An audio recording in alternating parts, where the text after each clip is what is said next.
Jacqueline van der Oora, bonjour. Bonjour. Et merci de nous accueillir pour cette nouvelle pause café. Avec plaisir. Donc vous êtes professeur au département de géologie ici à l'Université de Liège et vous faites de la recherche en pétrologie magmatique. Le volcanisme est effectivement fascinant parce que c'est un des seuls phénomènes géologiques que l'on peut voir se dérouler actuellement.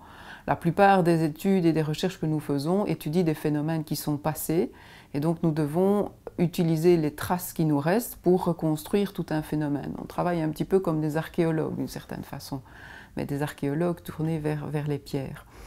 Tandis que quand on a une éruption volcanique qui se déroule, eh bien on a accès à toute une série d'informations. En particulier maintenant au Chili, eh bien on connaît la vitesse de subduction, on connaît l'angle de la subduction, on connaît aussi la température de la plaque qui subducte. On a la durée de l'éruption quand elle vient de se produire, on peut voir la manière dont s'écoulent les produits éruptifs, etc. Donc il y a vraiment une foule d'informations auxquelles on a accès et qui nous permettent de mieux contraindre les processus et d'aller un peu plus loin dans la réflexion.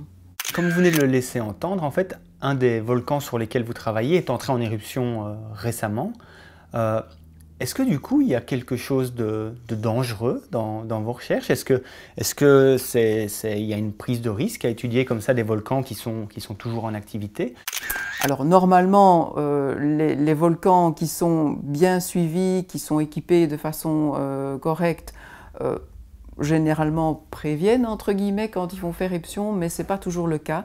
Et donc justement récemment, l'année dernière au mois d'avril, le volcan Calbuco du Chili sur lequel nous travaillons a fait éruption absolument sans prévenir parce que une heure avant l'éruption, le service géologique chilien a commencé à observer une augmentation de la sismicité.